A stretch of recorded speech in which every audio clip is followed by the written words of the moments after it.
70 থেকে 75 বছর হবে। শরীরের একটা জামা পাঞ্জাবি পিছন দিক থেকে ঘইছে কোমরের উপরে উঠছে, হাতাগুলা গুইছে এই পর্যন্ত আসছে। আমার মনে হইল 10-12 দিন ধরে উনি গোসল করে না,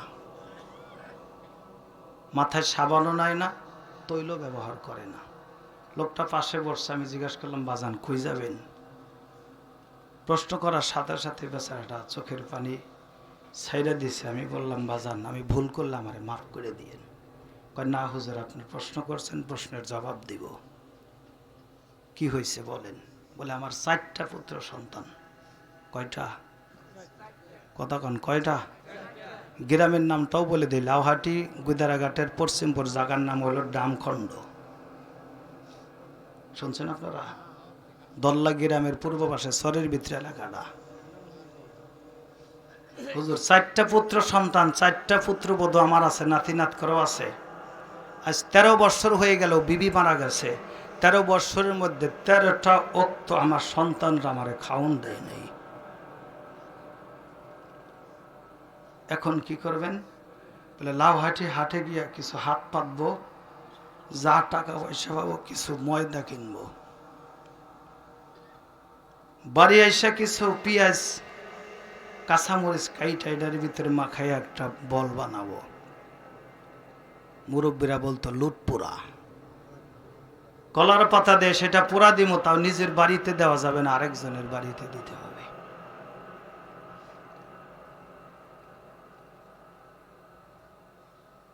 মা বাবার সাথে বেয়াদবি করলে তার আখিরাত নষ্ট, দুনিয়াও নষ্ট। 1 নাম্বার রিজিকের কষ্ট পাবে দুনিয়াতে এই ব্যক্তি। 2 নাম্বার মানুষের কাছ থেকে লাঞ্ছিত অপমানিত হয়ে কবরে যাইতে হবে। আপনি লিখে রাখেন, আমার কথা যদি মিথ্যা হয় আপনি লিখে রাখেন, এরকম ছেলে পাইলে আপনি খেয়াল করবেন। 1 নাম্বার রিজিকের কষ্ট পাবে, 2 নাম্বার অপমান হবে জমিনের উপরে। এরকম মা বাপ আমি দেখছি মসজিদের দেওয়াল ধরে গলায় কাপড় নিয়ে সন্তানের জন্য বদ্ধ করছে। আমি লোকটার পাই ধরছিলাম, মা আর বললেন না, আপনার ছেলের সর্বনাশ। আমার যে বদ্দশায় দেখছি, যেই ব্যক্তি এই বদ্ধ করছে এই ছেলের ছেলে তার গলায় ছুরি চালিয়া কইছে বিসমিল্লাহি আল্লাহু আকবার, জমিন থেকে তার বিদায় করে দিন। কারণ মা বাবার সাথে বেদবি করে জমিনে কেউ টিকতে পারে নাই। আল্লাহর পয়গম্বর হাবিবে কিবরিয়া মার স্তনের দুধ তেমন পান করতে পারে নাই। হালিমাতু সাদিয়া ছিলেন দুধ মা, আপনারা সবাই জানেন। নবীজি নবুয়ত পাওয়ার পর মদিনাতে অবস্থান করছেন, সাহাবাদেরকে নিয়ে কথা বলতেছেন। হঠাৎ করে হালিমাতু সাদিয়া, মুরব্বী মানুষ, বুড়া হয়ে গেছেন, আসতেছে। আল্লাহর পয়গম্বর দেখা দাঁড়াই গেছে। সুবহানাল্লাহ পড়বেন না? কি করছে? এই কথা কয় না, কি করছে? দাঁড়াই গেছে। কেরা দাঁড়াইছে? রসুল দাঁড়াই গেছে, দাঁড়ানো অবস্থা দেখে সাহাবাই কেরামও দাঁড়াই গেছে। কার ইজ্জতে? দুধ মাতা হালিমার ইজ্জতের কারণে। যখন কাছে আসছে কোনো কথা নাই, সালাম আলাম, সালাম কালাম শেষ। শরীরে একটা ইয়ামেনি চাদর ছিল, চাদরটা মদিনার বালুর মধ্যে বিছাইয়া দিছে। সুবহানাল্লাহ কয় না? আর এমনও মানুষ এ দেশে আছে সন্তানের বিছনায় মা বসতে পারে না। কথা কয় না? সন্তানের টয়লেট আলাদা, মার টয়লেট আলাদা। সন্তান যে টয়লেটে টয়লেট করে, মা বৃদ্ধা সেটা যাইতে দেয় না। কথা কয় না? সন্তানের পানি খাবার গিলাস আলাদা, মার পানি খাবার গিলাস আলাদা। আমি না দেখে কোনো কথা কই না। মার খাবারের প্লেট আলাদা, সন্তানের খাবার প্লেটের আলাদা। মা বাবার খাবার সবজি তরকারি একরকম, বিবি তার খাবার তরকারির প্রসেস আলাদা আরেক রকম। হালিমাতু সাদিয়া গেছেন, রসুলের চাদর মুবারকে হালিমাতু সাদিয়া বসছেন। যেই চাদরে জিব্রাইল বসার সাহস রাখে না। সুবহানাল্লাহ পড়বেন না? যেই চাদরে জিব্রাইল বসার সাহস রাখে না। সাহাবায়ে কেরাম দাঁড়িয়ে আছেন, আল্লাহ রসুল মার কাছে বসছেন, কিছু কথাবার্তা হয়ে গেল। সাহাবাই কেরাম তখনও চিনেন না এটা কারা। সাহাবাই কেরাম রাগে ফুসলাচ্ছে, যেই চাদর মুবারকে জিবরাইল বসতে সাহস পায় না, একজন সাধারণ মহিলা, জীর্ণ শীর্ণ কাপড় ভালো না, আউলা জাউলা চুল, এখানে বসছে। হালিমাতু সাদিয়া দাঁড়াইছে, রসুলও সাথে সাথে দাঁড়ায় গেছে। সুবহানাল্লাহ পড়বেন না? আর কিছু বেয়াদব ছেলে আছে, তুমি যত বড় শিক্ষিতই থাকো, তুমি বাবা মার পায়ের নিচে। এই ছেলে চেয়ারে বসা থাকবে, বাবা দাঁড়াই থাকবে। কিছু বেয়াদব বাসে চড়ে, মুরব্বী দেখলে সিটে বসেই থাকে, তার ইজ্জতের কোনো তাওয়াক্কা করে না। লাইসা মিন্না মাল্লাম ইয়ারহাম সগীরানা ওয়ালাম ইওয়াক্কির কাবীরানা। আল্লাহ রাসূল বলছেন, উম্মত হইতে পারবা, ছোট হইয়া বড়কে সম্মান করা শিখো, তবে উম্মত হইতে পারবা। উম্মত হইতে পারবা, বড় হইয়া ছোটকে ভালোবাসা দিতে শিখো, তবে উম্মত হইতে পারবা, তাছাড়া না। কথা কোন ঠিক না? আমাদের দেশে বড় ছোট কোনো মান্য আছে? চেয়ারম্যানের সিগারেটের আগুন দিয়ে একজন টুকাই সিগারেট খেতে চাইনি, কথা কয় না। একজন মাতাব্বর বয়োজ্যেষ্ঠ লোক সমাজে মাতাব্বরি করে, তার কাছ থেকে আগুন চাইয়া একজন যুবক ছেলে সিগারেট খায়, আছে? আর এই মাতাব্বর বয়োজ্যেষ্ঠ কেমনি এই যুবকের কাছে আগুন চায়, ম্যাচটা দিয়েছে। আজকে যদি বয়োজ্যেষ্ঠ লোক ওই যুবকের কাছে ম্যাচ চায়, কালকে তো এই যুবক তার কাছে বিড়ি চাইব, কথা কয় না। হালিমাতু সাদিয়া উঠে দাঁড়াইলেন, রসুল দাঁড়াইলেন, হালিমাতু সাদিয়া রওনা দিলেন বাড়ির দিকে। যতদূর পর্যন্ত দেখা গেল ততদূর পর্যন্ত রসুল দাঁড়ায়া দাঁড়ায়া চোখের পানি ছাড়লো। সুবহানাল্লাহ জোরে কোন। এখন আর হালিমাতু সাদিয়াকে দেখা যায় না, রসুল দাঁড়ায় দাঁড়ায় চোখের পানি ছাড়ে, চাদর উঠাইয়া সাহাবারা রসুলের কাঁধে দিলেন। সাহাবাই কেরাম প্রশ্ন করেন, ইয়া রাসূলুল্লাহ, হাবিবাল্লাহ, বেয়াদবি মনে না করলে একটা প্রশ্ন করব, করো। রসুল, এই লোকটাকে যে আপনার চাদর মুবারকে বসলো? আল্লাহর পয়গম্বর হাউমাউ করে কেঁদে দিছে, বলছে, সাহাবারা, এটা তোমরা চেনো না? আমার মা আমেনা আমাকে গর্ভে রাখছে, মা আমেনার স্তনের দুধ আমার কিসমতে ডুতে নাই, যার স্তনের দুগ্ধ পান করে আমি বড় হয়েছি, সে হলো আমার দুধমা হালিমাতু সাদিয়া। তাহলে মার ইজ্জত কতটুকু? আল্লাহর পয়গম্বর বলে, সাহাবারা, আশ্চর্য হয়েছে, আমার চাদরে বসছে হালিমা, আমার মা আমেনা যদি এখন পাইতাম, আমি তাকে আমার কলিজাটা ছিঁড়া বাহির করে আমার মা আমেনাকে কলিজার মধ্যে বসতে দিতাম। ও যুবক ভাই, তোমার মা বাবা তোমার বিছানায় বসতে অযোগ্য মনে করে। একবার বাবার চেহারার দিকে তুমি নেক নজরে তাকাইবা, একটা কবুল হজের নেকি তুমি কামাই করে ভালাইবা। আমার টাকার ভিতরে যদি ঘর হালালি থাকে, হজ হইব? কথা কেন হইব?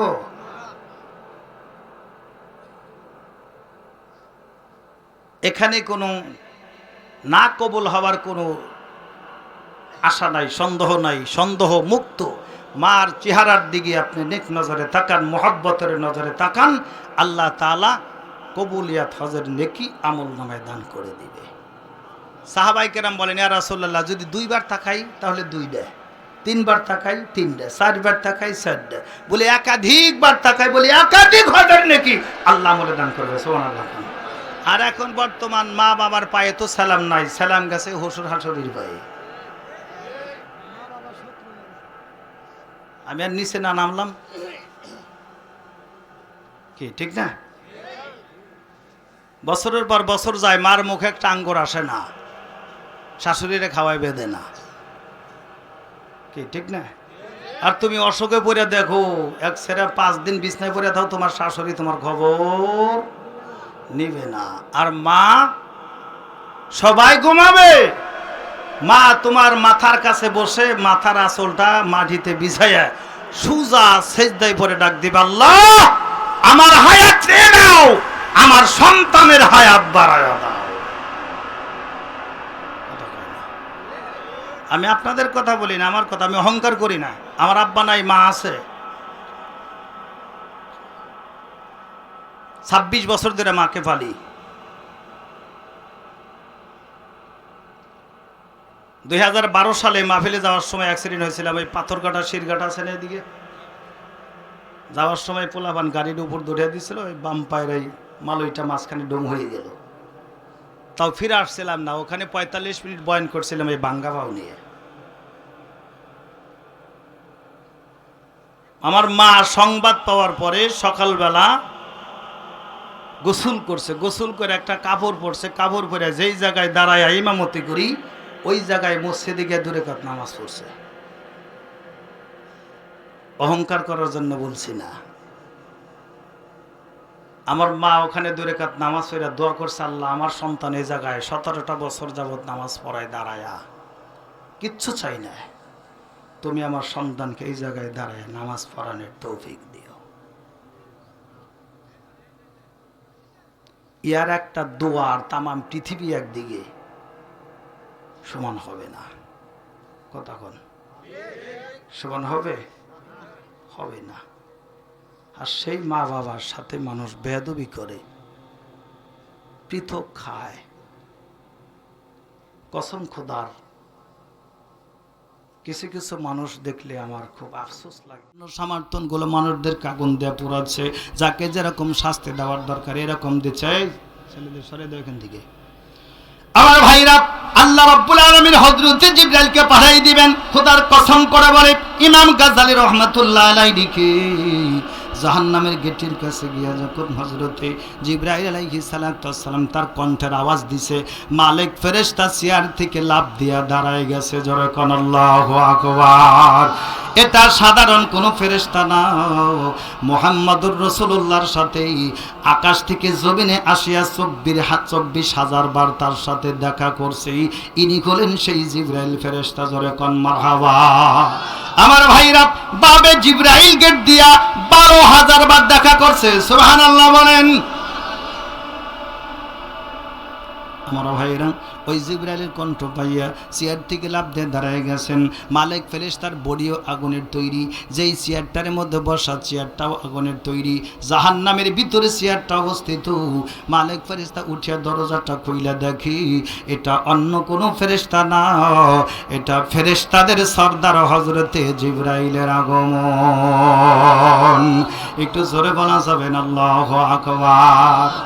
মালিক ফেরেশতা আশ্চর্য হয়ে যাবেন, এ ভাই জিবরাইল, তুমি তো সদা সর্বদা রহমত নিয়ে দৌড়াদৌড়ি করো, যেই জায়গার মধ্যে আসছো এটা তো গজবের জায়গা, এই জায়গায় তো আমি মানুষদেরকে শাস্তি দেই, এই জায়গায় তো আমি জিন জাতিকে আগুন দিয়ে পোড়া দেই, এই জায়গার ভিতরে শুধু অশান্তি আর অশান্তি, এই জায়গাটা হলো জিবরাইল গজবের জায়গা। ভাই জিবরাইল, এই জায়গার মধ্যে তুমি কেন আসছো? জিবরাইল বলে, ও ভাই মালিক, আল্লাহ তাআলার হুকুম মানার জন্য এখানে আসছি। মালিক ডাক দেয়, জিবরাইল কি হুকুম তুমি কায়েম করেছো? হযরত জিবরাইল বলে, ও ভাই মালিক ফেরেশতা শোনো, আল্লাহ তাআলা হুকুম করছি জাহান্নামের নিম্ন দেশে আল্লাহর কোনো বান্দা বান্দি আছে কিনা এইটা দেখে আল্লাহর কাছে সংবাদ বলতে বলছে। জোরে কোন মারহাবা। মালিক ফেরেশতা ডাক দেয়া কয়, এ জিবরাইল, লৌহে মাহফুজ থেকে যে আয়াতগুলো নবীর উপরে নাজিল হইছে ওই আয়াতের ভিতরে তো তোমারও এইটা জানা, ইন্নী আ'লামু মা লা তা'লামুন।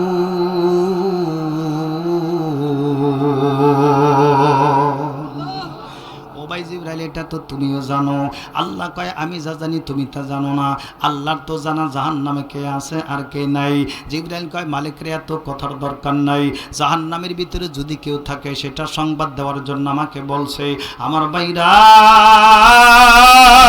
হযরতে জিবরাইল ফেরেশতার কণ্ঠের আওয়াজ পাইয়া মুহাম্মাদি কিছু উম্মত জাহান্নামের নিম্ন দেশে ছিল। মালিক ফেরেশতা কয়, তুমি কি কি পাইছনি? কেউ কি আসেনি? মালিক ফেরেশতা ডাক দেখে, জিবরাইল, এই জাহান্নামের নিম্ন দেশে মুহাম্মদুর রাসূলুল্লাহর কিছু উম্মত আছে। জোরে কোন নাউজুবিল্লাহ। আর একটু জোরে বলা যাবে না নাউজুবিল্লাহ। আমার ভাইরা, হযরত জিবরাইলের কণ্ঠের আওয়াজ জাহান্নামীরা পাইয়া তাদের অন্তরের ভিতরে চেতনা জাগৃত হইল। যেই জিবরাইল নবীর সঙ্গে 18,000 বার নয় 24,000 বার তার সাথে মোলাকাত করছে। রসুলের সাথে তার গভীর ভালোবাসা মহব্বত আছে। এর কাছে সংবাদ কইলে আমাদের সংবাদটা আখিরি নবী মুহাম্মদুর রাসূলুল্লাহর কাছে চইলা যাবে। আমার ভাইরা, এই লোকগুলো জাহান্নামের নিচে থিকা শুধু দুইটা ভাষা দিবে, ইয়া হান্নান ইয়া মান্নান। আল্লাহু আকবার। এই দুইটা ভাষায় কাঁদতে থাকবে আর ডাকতে থাকবে, ইয়া হান্নান ইয়া মান্নান। আল্লাহ কয় জিবরাইল রে, আমার কিছু বান্দা বান্দি রসুলের কিছু উম্মত উম্মতি জাহান্নামের নিম্ন দেশে আছে, যারা ডাক দিছে ইয়া হান্নান ইয়া মান্নান। আল্লাহু আকবার। আমার ভাইরা, জিবরাইলের কণ্ঠ নামাজ পাইয়া জাহান্নামীরা সামনে চলে আসবে। ও মালিক, তুমি কার সাথে কথা বলো? মালিক ফেরেশতা ডাক দিবে, হলো জিবরাইল ফেরেশতাদের সর্দার। নবীজির কাছে ওহী নিয়ে আসছে 24,000 বার। আমার ভাইরা, জাহান্নামের আসামীরা ডাক দিয়ে বলবে, এ জিবরাইল, নবীর উপরে কলেমা পড়েছিলাম লা ইলাহা ইল্লাল্লাহু মুহাম্মাদুর রাসূলুল্লাহ। ও জিবরাইল রে, নামাজ পড়ি নাই গুনাহ হইছে, হজ করি নাই গুনাহ হইছে, যাকাত দেই নাই গুনাহ হইছে, মানুষকে ঠকাইছে গুনাহ হইছে, অন্যায়ভাবে একজনকে আঘাত করেছি গুনাহ হইছে, মানুষের সম্পদগুলো মাইরে দিছি গুনাহ হইছে, যার কারণে জাহান্নামের শাস্তি ভোগ করি। ও জিবরাইল, আমাদের সংবাদটা আমাদের নবী মুহাম্মদুর রাসূলুল্লাহর কাছে বইল। একটু জোরে বলা যাবে না আল্লাহু আকবার? আর একটু জোরে বলা যাবে না আল্লাহু আকবার? খোদার কসম করে বলি রে ভাই, নবী ছাড়া উপায় নাই। নবীর বিরুদ্ধে অনেক মানুষ এখনো ফতোয়াবাজি করে, কথা কোন ঠিক কিনা? এই হাদিসগুলো তারা পড়ে নাই আমি মনে করি, কথা কোন ঠিক না? জোরে কোন ঠিক কিনা? আল্লাহর পয়গম্বর যদি কবুল করে আমাকে, আল্লাহ কবুল করবে আমাকে। আল্লাহর পয়গম্বর যদি আপনাকে কবুল করে, আল্লাহ আপনাকে কবুল করবে, কথা কোন ঠিক কিনা? হযরত জিবরাইল আমিন পাখাগুলো মারবে, আল্লাহর আদালতে চলে যাবে। আল্লাহ ডাক দিবে, জিবরাইল রে, জাহান্নামের খবর কও। হযরত জিবরাইল কয়, আল্লাহ, আপনার দোস্তের কিছু উম্মত জাহান্নামের নিম্ন দেশে আছে, আপনার কাছে সংবাদ বলতে বলছে, আল্লাহ আপনি তাদেরকে মাফ করে দেন। খোদার কসম, ইমাম গাজ্জালী রাহমাতুল্লাহ আলাইহি মুকাশাফাতুল কুলুবে আমার বাইরে 1 নম্বর খণ্ডে বর্ণনা করেন। মাঝামাঝিতে জাহান্নামের অধ্যায় আপনি কথাগুলো পাবেন। আল্লাহ তাআলা ডাক দিয়া কয়, এ জিবরাইল, আমি এই মুহূর্তে মাফ করে তাদেরকে জান্নাতে দিলে দিতে পারি, কিন্তু আমি দিব না, দিব না। আমার বন্ধু মুহাম্মদুর রাসূলুল্লাহর কাছে যাইতে কয়। আর একটু জোরে বলা যাবে না সুবহানাল্লাহ? জিবরাইল রে, বান্দা বান্দি সৃষ্টি করেছে আমি আল্লাহ, এদের দায়িত্ব দিয়েছিলাম মুহাম্মদুর রাসূলুল্লাহর কাছে। ও জিবরাইল, যার উম্মত তার কাছে যায়া সংবাদটা বলো। হযরত জিবরাইল পাখা মারবে, নবীজি মুহাম্মদুর রাসূলুল্লাহর কাছে যে সংবাদটা বলবে, আল্লাহর পয়গম্বর পাগল পারা হইয়া আল্লাহর আদালতে সিজদায় পড়ে যাবে। সুবহানাল্লাহ জোরে কোন? আর একটু জোরে বলা যাবে না সুবহানাল্লাহ? পয়গম্বর সিজদায় পড়ে ডাক দেবে, আল্লাহ, আমার উম্মত ছিল কমজোর, আমার উম্মতের ঈমান ছিল দুর্বল, আল্লাহ আমার উম্মত ছিল নবীহারা, আমার উম্মত ছিল দিনহারা। আল্লাহ, নবীবিহীন উম্মত আমি তোমার কাছে দিলাম, আল্লাহ তুমি আমার উম্মতকে মাফ করে দাও। আল্লাহর পয়গম্বরের দরখাস্ত আল্লাহ সুবহানাহু ওয়া তাআলা মঞ্জুর করিয়া আমার ভাইরা, জিবরাইলেরও ক্ষমতা নাই জাহান্নামের ভিতরে হাতটা দেয়া বাহির করবে, কোনো ফেরেশতার ক্ষমতা নাই জাহান্নামের ভিতরে হাতটা দেয়া বাহির করবে। আল্লাহ সুবহানাহু ওয়া তাআলা জাহান্নামের গেটের কাছে গিয়া দাঁড়ায় যাবে, তার কুদরতি হাতখানা জাহান্নামের ভিতরে ঢুকাইয়া ওই যে পোকার মতন পুরে ছোট্ট হয়ে গেছে এই উম্মতিদেরকে ধরে আল্লাহ সেখান থেকে বাহির করে নিয়ে আসবে। একটু জোরে বলা যাবে না সুবহানাল্লাহ? আর একটু জোরে বলা যাবে না সুবহানাল্লাহ? আমার বাইরা, তাই পয়গম্বর আরবি ১,৫০০ বছর আগে বলেন, লা ইউমিনু আহাদুকুম হাত্তা আকুনা আহাব্বা ইলাইহি মিন ওয়ালিদিহি ওয়া ওয়ালাদিহি ওয়ান নাসি আজমাইন। যদি আমাকে ভালোবাসতে চাও, বিবির ভালোবাসা কমায়া দাও। যদি আমাকে ভালোবাসতে চাও, সন্তানের ভালোবাসা কমায়া দাও। যদি আমাকে ভালোবাসতে চাও, চাকরির মোহব্বত কমায়া দাও। যদি আমাকে ভালোবাসতে চাও, সম্পদের মোহব্বত কমায়া দাও। যদি আমাকে ভালোবাসতে চাও, দুনিয়ার মোহব্বত কমায়া দিয়া আমার মোহব্বত তোমার অন্তরে পয়দা করে নাও।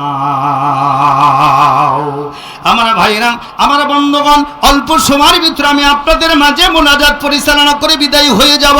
বাজান, আমি কারোর দরজার ভিতরে ব্যাঘাত ঘটাইতে চাই না। আল্লাহ রাব্বুল আলামিন বলেন, ওয়াবিল ওয়ালিদাইনি ইহসানা ইম্মা ইয়াগলুগান্না ইনদাকাল কিবারা আহাদুহুমা আও কিলাহুমা উফি ওয়ালা তানহারহুমা কুল্লাহুমা কাওলান কারীমা। আল্লাহ রাব্বুল আলামিন বলেন, এ বান্দা বান্দি শুনে নাও, আমার হুকুম পালন করার পরে, আমার গোলামি করার পরে তোমরা মা বাবার খেদমত করে কবরে আসো, ফারিকুন ফিল জান্নাহ, তোমার জন্য জান্নাতের ৮টা দরজা খোলা হয়ে যাবে। একটু জোরে বলা যাবে না সুবহানাল্লাহ? আমাদের দেশের মানুষের চরিত্র আমার বাইরা ফুলের মতন পবিত্র। মা বাবা ওষুধ কিনবে, ডাক্তার দেখাবে, ভিজিটের টাকা নাই, আর সন্তান ওমরা করার জন্য বিবি নিয়া মক্কায় যায়। আছে কি নাই? আপনার দেশের কথা কই না, আমার মহল্লার কথা আমি কই। এই কিছুদিন আগে আমার কাছে আইছে বিবি সহ, ভাই দোয়া করেন। কই যাইবেন? ওমরায় যাইতেছে। তার 2 দিন আগে তার মা আমার বাড়িতে এসে কান্নাকাটি করছে। আমি গিবত করতেছি না, বুঝানোর জন্য বলছি। এই 2 জন ঘরে বাইরে যদি সৌদি আরব যায়, কয় লাখ টাকা খরচ হবে? কমপক্ষে 7 লাখ। কি কথা কন না? 6 লাখ তো হইব। আর এদিকে 6 টাকা মাকে দিয়ে ওষুধ কেনার দায়িত্ব পালন করতে পারতেছে না, বিবি নিয়ে যাচ্ছে ওমরায়। এরকম ওমরা যদি আজরাল আসার আগ পর্যন্ত প্রতিদিন 10 বার করে করে, কোনো লাভ হইব? হইব? আর এখন বর্তমান একটা দোষ আমাদের সমাজে আছে, সন্তানকে বিয়ে করাইলেই বিবি নিয়ে আলাদা খায়। আপনাদের এরম আছে? আর শাশুড়িও কি ডিয়ারিং শাশুড়ি, আগে দিত মাইটা পাতিলে ডালা, এখন দেয় সিসার পাতিলে ডালা। তাও একেবারে ছোট থেকে শুরু করব, মানে আধা কেজি চাউলের ভাত যেন রান্না করা যায়, এটা দিবে পয়লা, তারপরে দিবে 1.5 কেজির ডা, তারপরে দিবে 2 কেজির ডা, মানে আস্তে আস্তে এটা কি কথা কোন ঠিক না? দাঁড়ানি সুদানি নেট পেড়ানি, তুমি যা করবা তোমার তকদিরেও কথা কয় না। ছোট্ট একটু ওয়াকিয়া আমি আপনাদের বলে চলে যাব। আল্লামা কামাল উদ্দিন দামির রহমাতুল্লাহ আলাইহি কিতাবের নামটা হলো হায়াতুল হাইওয়ান। এটা একটা কথা লিখছেন যে কুকুরের ভিতরে যেই মহব্বত আছে, কিছু মানুষের ভিতরে এই মহব্বত নেই। কুকুরের আলোচনা আমার ভাইজান করছেন মুফতি সাহেব, বিস্তারিত বলা আমার সম্ভব হবে না। তৎকালীন একটা ছেলে ছিল, ছেলেটা জন্মের পরে তার মা ইন্তিকাল করছে। কিতাবে ছেলেটার নাম উল্লেখ করে নাই। তো মা জননী বিধবা, কিন্তু বাবা অনেক সম্পদ রেখে গেছে। সুবহানাল্লাহ। তো সম্পদ রক্ষণাবেক্ষণ করার জন্য দায়িত্বশীল কোনো লোক নাই। এ ছেলেটা অত্যন্ত নম্র ভদ্র। ছেলেটাকে কিছু দিনই শিক্ষা দিছেন, দেওয়ার পরে পাশের গ্রামের কিছু দুশ্চরিত্র লোক এই ছেলেটার পিছন লাগছে যে ছেলেটাকে যদি দুনিয়ার থেকে একেবারে বিদায় করে দিতে পারি, তাহলে সম্পদগুলো আমরা দখল দিতে পারবো। নাউজুবিল্লাহ করবেন না? সাধারণ একটা মোবাইলের জন্য, একটা সিএনজির জন্য, একটা অটো রিক্সার জন্য একজন আরেকজনকে দুনিয়ার থেকে একেবারে বিদায় করে দেয়। কথা কন ঠিক না? মোবাইলের জন্য সন্তান মায়ের গলায় ছুরি ধরে, বাবার গলায় ছুরি ধরে। যুবক ভাই, আপনাদের ইবাদতের বড় দাম। এখনকার 2 রাকাত নামাজ বুড়া বয়সে 70 রাকাত নামাজ, তাও সমান হইল না। জোয়ানকালের নামাজের এত দাম, ইবাদতের এত দাম। আমার পাশের বাড়ির এক ভদ্রলোক দিনমজুর কাজ করে খায়, সন্তান আড়ি ধরছে যে আমার একটা টাচ মোবাইল কিনে দিতে হইব। ফোনের দাম হলো 32,000। দেওয়ার মতন কোনো অ্যাবিলিটি নাই। বাড়িতে একটা গরু ছিল, গরুটা বিক্রি করে একটা ফোন কিনে দিছে। 2 মাস পরে এক ব্রাহ্মণের মেয়ের সাথে লাইন করে সেটার বিয়ে করে বাড়ি নিয়েছে। উপকার হয়েছে? কথা খাই না। উপকার হয়েছে না? খরচ বাইসে গেছে। কথা কোন ঠিক না?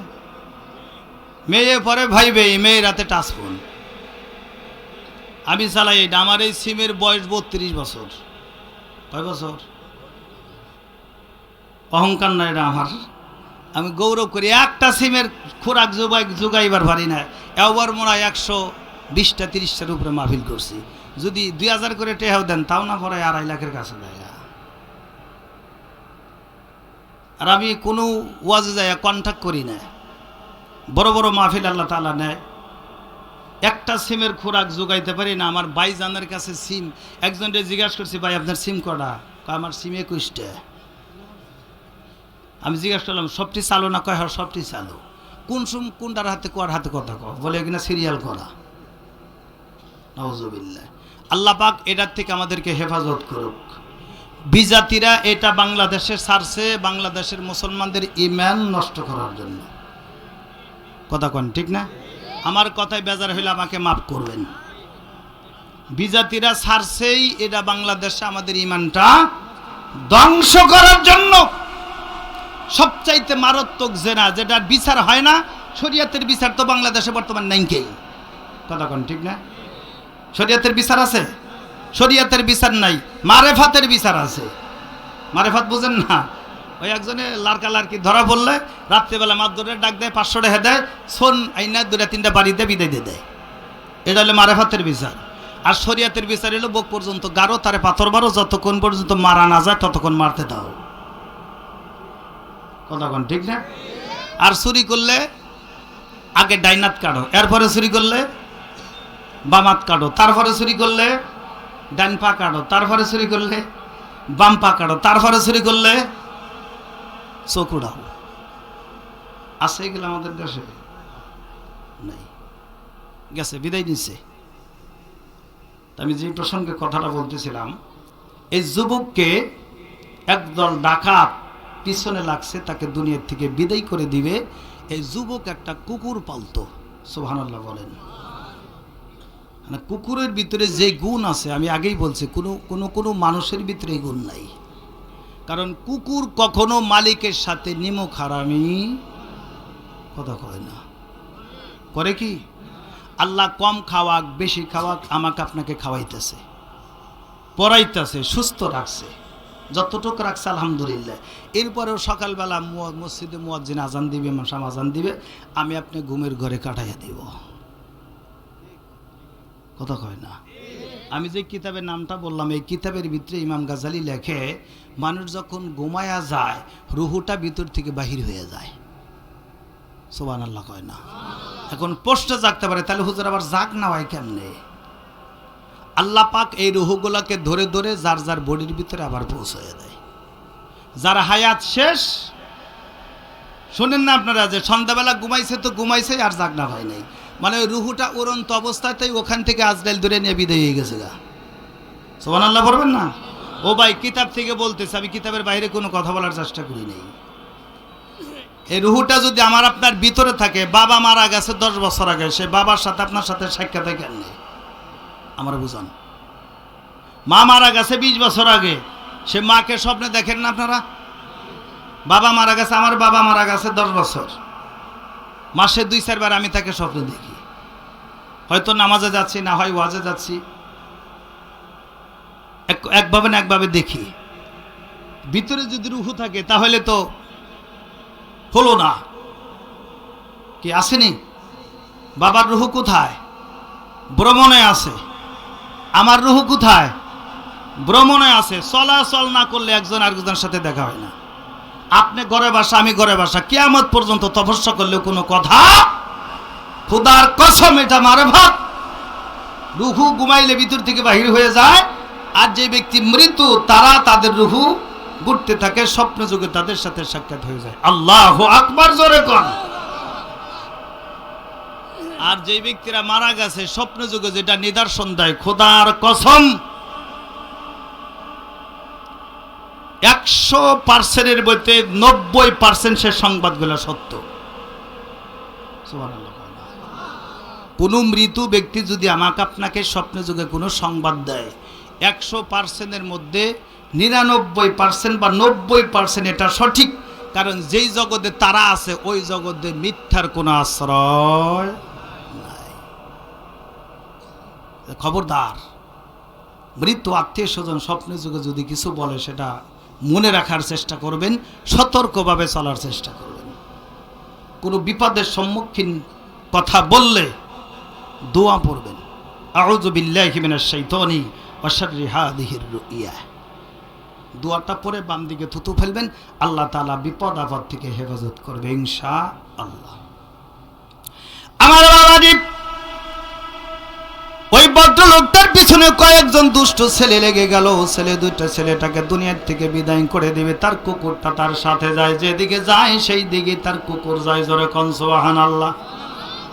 পিটাইয়াও কুকুরটাকে বাড়ি রাখতে পারে না। যাইতে যাইতে পাশের গ্রামের ভিতর দিয়ে সন্ধ্যার পরে যখন রওনা হয়ে গেছে, ওই ডাকাতের দল এই যুবক ছেলেটাকে ফসলায়া তাদের বাড়িতে নিয়ে দরজার ঘরের ভিতরে দিয়া দরজাটা আটকায়া দিছে। জোরে কোন নাউযুবিল্লাহ। খোদার কসম করে বলি, আল্লামা কামালউদ্দিন দামির রহমাতুল্লাহ আলাইহি হায়াতুল হাইওয়ান নামক কিতাব 3 নম্বর খণ্ডের ভিতরে বর্ণনা করেন বাজান আমার ভাইরা, ঘরের ভিতরে এই কুকুরের মালিককে যখন আটকায় রাখছে, খোদার কসম সকাল পর্যন্ত কুকুরটা ওই ঘরের পইটার মধ্যেই বসা আছে। জোরে কোন মারহাবা। কিতাব লেখে যুবকটাকে জবাই করছে, টুকরা টুকরা করে পলিথিনের মধ্যে পেঁচায় ঘরের ভিতরে কবর করছে। ওই জায়গায় মাটি দিয়া সকালবেলা তারা বাহির হয়ে আসছে। কুকুর উপরি জুপরি তাদের সঙ্গে আঘাত করা শুরু করছে। সুবহানাল্লাহ, জোরে কোন। আমার ভাইরা, ডাকাতের দলগুলো কুকুরটাকে চতুর্দিকে বেষ্টনী দিয়া দাঁড়াই গেছে। যে যেরকম ভাবে পারছে ওই রকম কুকুরটার শরীরে আঘাত করছে। কুকুর বুঝতে পারলো না আমার মালিকের মা জীবিত আছে। সুবহানাল্লাহ। যেভাবেই হোক এখান থেকে জীবিত আমাকে বাড়ি পৌঁছাইতে হবে। একজনের পায়ের চিপা দিয়ে দৌড় দেয় কোন রকম বাহির হয়ে বাড়ি চলে আসছে। মা জননী তাকায় দেখে আমার সন্তানের কুকুর আছে, সন্তান নাই। আল্লাহু আকবার। বিদেশে বিরাজ্যে যাহার সন্তান মারা যায়, পশু পাখি জানার আগে জানে আগে মায়। বনে থাকে বনবাদুরি সাজলে তার বুকে, তেমনি মায়ে সাসারে না পড়লে হাজার দুঃখে রে, পড়লে হাজার দুঃখে। ঠিক কিনা জোরে কম। আমার ভাইরা, মা জননী বুঝতে পারলেন আমার সন্তানের কুকুরটা একা ফিরে আসছে, আমার সন্তান আসে নাই। আমার কুকুরের শরীরের ভিতরে তো রক্তাক্ত অবস্থা। আমি বুঝতে পারছি আমার কলিজার টুকরা সন্তানকে কেউ মেরে ফেলেছে, জীবিত রাখে না।